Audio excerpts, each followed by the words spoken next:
My dear MCS middle class అబ్బాయిలు and అమ్మాయిలు, మీరు ఈ సిరీస్ చూస్తున్నంతసేపు మీకు బైక్స్ రైడ్ అంటే నచ్చొచ్చు, కొంచెం జెలస్ ఫీల్ అవ్వచ్చు, ఎక్సైటెడ్ కూడా ఫీల్ అవ్వచ్చు, బడ్జెట్ గురించి ఆలోచించి ప్లానే ఆపేయచ్చు. కానీ ప్లాన్ ఆపేసే ముందు నా వీడియోస్ చూడండి. దాన్ని బట్టి మీకు రియల్ బడ్జెట్ ఎంత, ప్లాన్ నిజంగా అంత కష్టమా, అండ్ అసలు వర్తేనా అనే క్వశ్చన్స్కి మీకు ఆన్సర్ దొరుకుతుంది. ఒకవేళ మీకు ఇంకా ఏమైనా డౌట్స్ ఉంటే నా ఇన్స్టాగ్రామ్లో డిఎం చేయండి, లేదా ఈ వీడియోలో కమెంట్ చేయండి, మీకు క్లారిటీ ఇస్తాను. ఇట్లు మీ ఎంసీఏ హేమంత్ వసంత.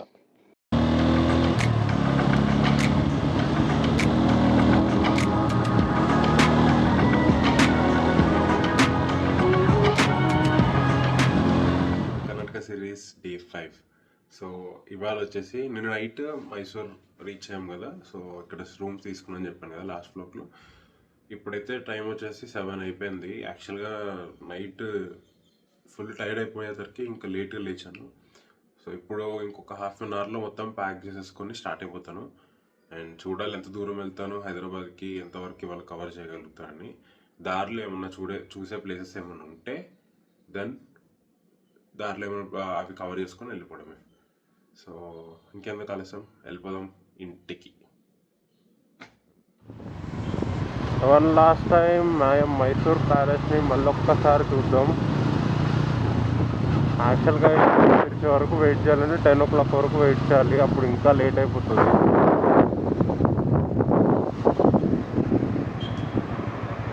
మా డాడీ ఏం చెప్పారంటే ఇటొక టెంపుల్ అటొక టెంపుల్ ఉంటుందంట, కానీ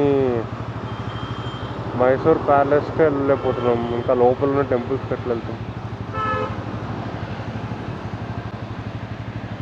సో అది సరే, బాయ్ బాయ్ మైసూర్, మళ్ళీ ఎప్పుడు చూస్తాను.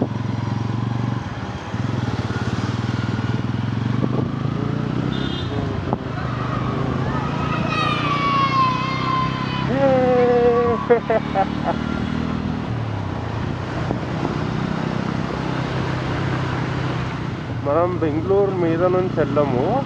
యాక్చువల్గా అసలు నిజంగా బెంగళూరు నుంచి వెళ్ళేలాగైతే సూపర్ వెళ్ళొచ్చు. కాకపోతే ప్రాబ్లం ఏంటంటే అది express way, Mysore and Bengaluru.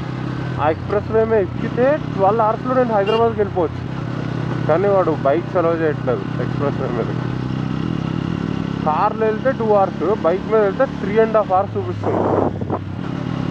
తొక్కలోది అవసరం లేదని చెప్పేసి మనం వేరే రూట్ నుంచి వెళ్తున్నాం. అది ఇంకొంచెం తక్కువ పడుతుంది. నాకు ఇప్పుడు 13.5 hours చూపిస్తుంది కదా టోటల్. బెటర్.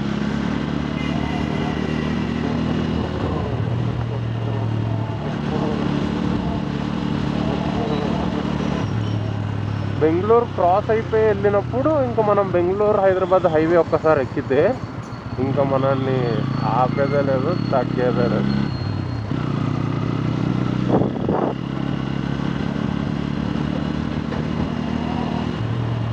పెట్రోల్ కూడా అయిపోయింది.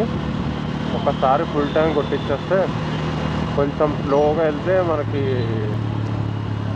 మైలేజ్ కూడా కలిసి వస్తుంది. నేను ఆల్రెడీ మైలేజ్ చెక్ చేశాను. లాస్ట్ 3 days నుంచి 45 ఆ లెవెల్లో వస్తుంది. 45-50.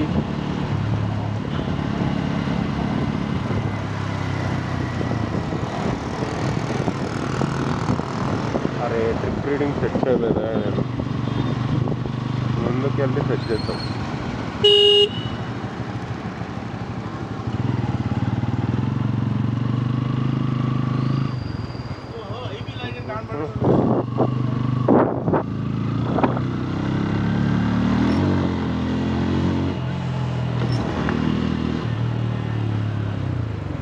కుక్కి అమ్మడబడ్డది.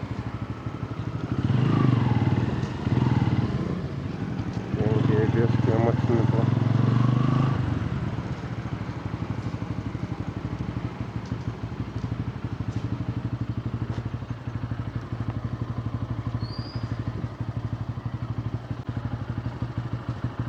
సో నిన్నటి రైడ్ వచ్చేసి 345 kilometers వెళ్ళింది. అవే నా ఎమ్మడబడ్డాయి.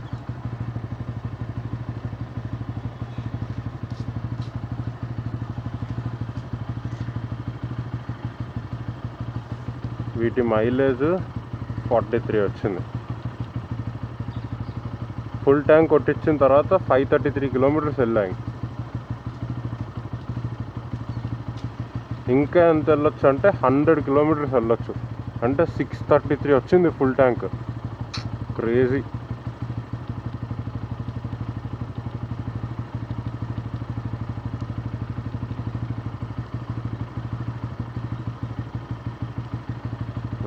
ట్రిప్ మీటర్ కూడా సెట్ చేస్తాం.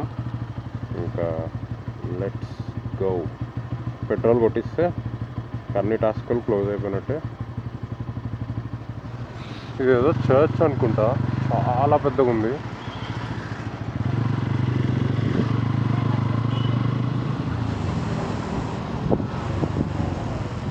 అసలు కర్ణాటకలో రోడ్డు మధ్యలో స్పీడ్ బ్రేకర్లే ఉండవు తెలుసా. ఎందుకంటే స్పీడ్ బ్రేకర్ మధ్యలో రోడ్డు ఉంటుంది ఇక్కడ. దీనమ్మా, అడుగుకి స్పీడ్ బ్రేకర్, అడుగుకి స్పీడ్ బ్రేకర్, హైవే మధ్యలో స్పీడ్ బ్రేకర్, గల్లీలో స్పీడ్ బ్రేకర్. ఒక స్పీడ్ బ్రేకర్ అలా క్రాస్ చేసాం లేదా ఇంకో speed breaker.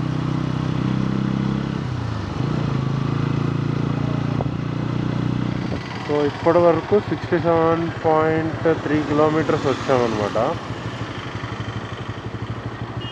Full tank petrol కొట్టించా. 600 కిలోమీటర్స్ వచ్చింది ఫుల్ ట్యాంక్ ఇప్పటి వరకు.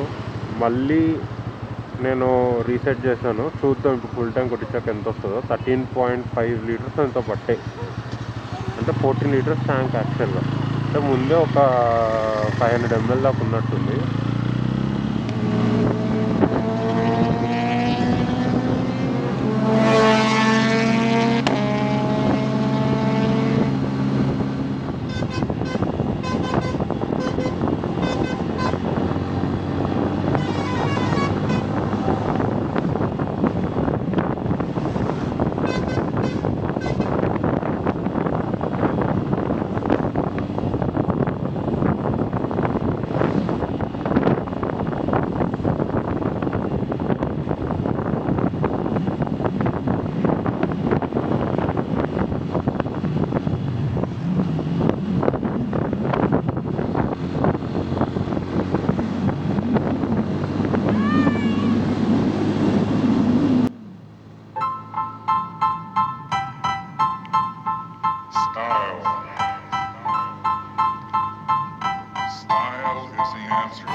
కర్ణాటక నుంచి బయటికి వచ్చేసాం రో. అసలు తెలియట్లేదు. అంటే వాడు కనీసం ఒక బోర్డు కానీ ఏం పెట్టలేదు. కర్ణాటక నుంచి బయటికి అంటే thank you for visiting Karnataka అని, వెల్కమ్ టు ఆంధ్రప్రదేశ్ అని కానీ ఏమీ లేదు. ఒక చెక్ పోస్ట్ లేదు, ఏం లేదు. ఆ రైట్ సైడ్ కనిపించేది కియా మ్యానుఫ్యాక్చరింగ్ యూనిట్ ఆంధ్రప్రదేశ్. చాలా పెద్దది. మన కియా కార్స్ నాకు తెలిసి ఇండియాలో ఉన్న అన్ని కియా కార్స్ ఇక్కడ నుంచే మ్యానుఫ్యాక్చర్ అవుతాయి.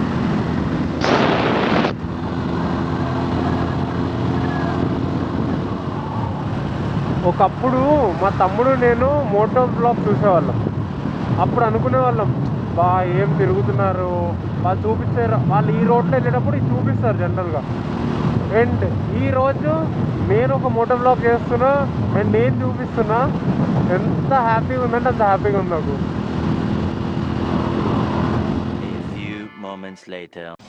అనుకున్నది ఒక్కటి అయినది ఒక్కటి అన్నట్టుగా ఉంది సిచ్యువేషన్. యాక్చువల్గా ఏమైందంటే నేను 8:30 కల్లా వెళ్ళిపోతామని చూపిస్తుంటే సరే అని చెప్పి 80-90 స్పీడ్లో ఎవ్రీ 150 కిలోమీటర్స్కి ఒక్కసారి బ్రేక్ ఇస్తానే ఉన్నా. ఆల్ ఆఫ్ సడన్ నేను యాక్చువల్గా లంచ్ చేద్దామని చెప్పి బండి పక్కకు పార్క్ చేశాను. పార్క్ చేసిన వెంటనే కూడా నేనేం ఇంజన్ ఆపేయలేదు. ఒక 5 minutes దాన్ని అలా కూల్ డౌన్ అయ్యేలాగా వెయిట్ చేసి తర్వాత ఇంజన్ ఆపేసాను. ఇగ్నిషన్ ఆపేసాను. ఆపేసి తినేసి ఇట్లా వచ్చా. స్టార్ట్ చేస్తుంటే స్టార్ట్ అవ్వట్లేదు. టిక్ టిక్ టిక్ టిక్ అని సౌండ్ వస్తుంది. ఇంకా అర్థమైంది బ్యాటరీ ఇష్యూ అని చెప్పేసి తోసుకుంటా కొంచెం దూరం వచ్చా, ఒక 1/2 కిలోమీటర్. ఇంతలోకి ఇంకొక అతను వచ్చి హెల్ప్ చేశాడు. ఇప్పుడైతే బ్యాటరీ రీఛార్జ్ చేస్తాను.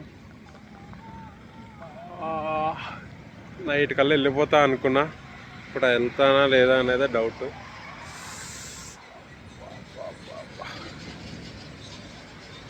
ఇలాంటి ట్విస్ట్ ఉండాల్సిందేనా?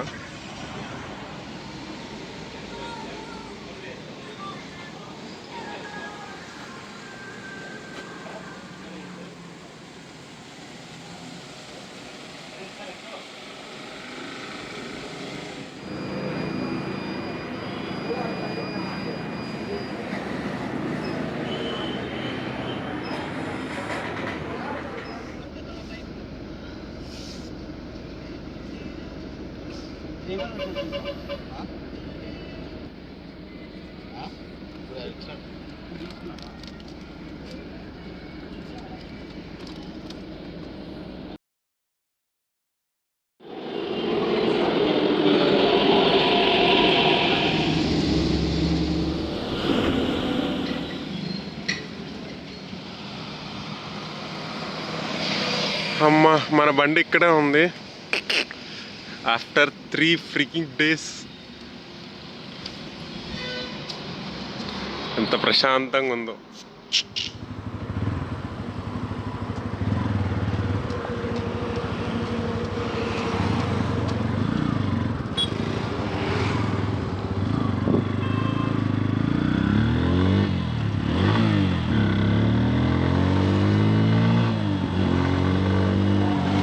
ఫైనల్లీ మన బండి మళ్ళీ మనకు వచ్చేసింది. ఆహా, ఎంత ప్రశాంతంగా ఉందో. ఈ 2 రోజులు అసలు ఎంత బాధ అనిపించిందంటే, అసలు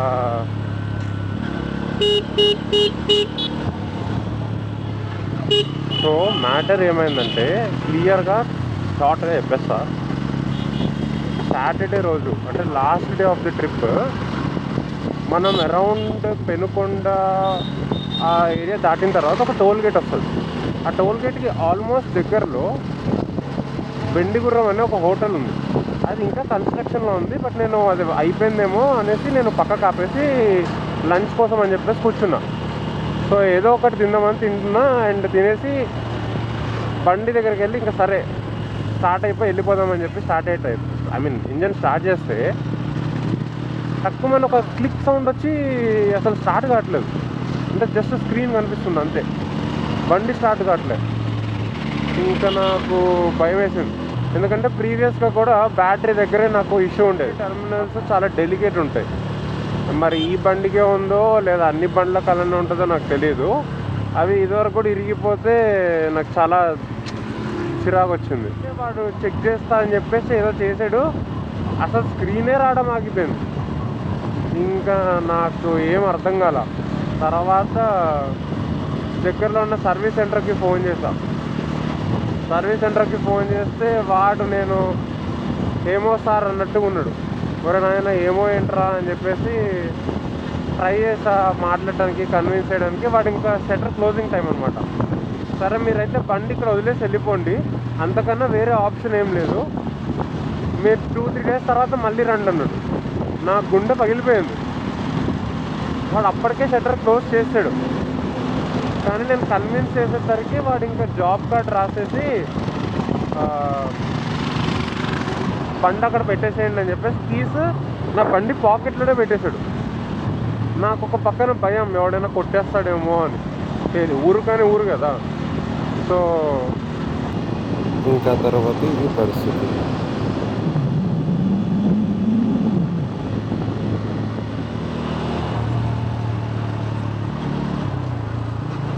సో ఇక్కడతో మన కర్ణాటక సిరీస్ ఎండ్ అయిపోతుంది. మీకు కనుక ఈ కంటెంట్ నచ్చినట్టయితే లైక్ చేయండి, షేర్ చేయండి, సబ్స్క్రైబ్ చేయండి. మీకు మాత్రం ఈ ట్రిప్ రిలేటెడ్ ఎటువంటి డౌట్స్ ఉన్నా, డీటెయిల్స్ కావాలన్నా నా ఇన్స్టాగ్రామ్లో కానీ లేదా యూట్యూబ్లో కానీ కమెంట్ చేయండి. ఇన్స్టాగ్రామ్లో అయితే డిఎం చేయండి, నేను అక్కడ క్లారిఫై చేస్తాను.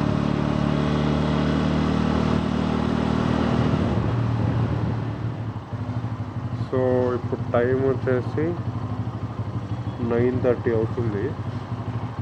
అండ్ ఎన్ని కిలోమీటర్స్ ట్రావెల్ చేసామంటే సర్వీస్ సెంటర్ అనంతపూర్ నుంచి 373 కిలోమీటర్స్ 373 కిలోమీటర్స్ ట్రావెల్ చేసాం. అండ్ మైలేజ్ వచ్చేసి 35 ఇచ్చింది, ఎందుకంటే మనం కొట్టుడు అలాంటిది. ఫుల్ ట్యాంక్ కొట్టిన తర్వాత 214 కిలోమీటర్స్ వచ్చింది. అండ్ అది ఇంకా 370 వెళ్తాదంట. బాగానే వచ్చినట్టు. నైస్. సో అది మనం నడిపితే అట్లా ఉంటుంది.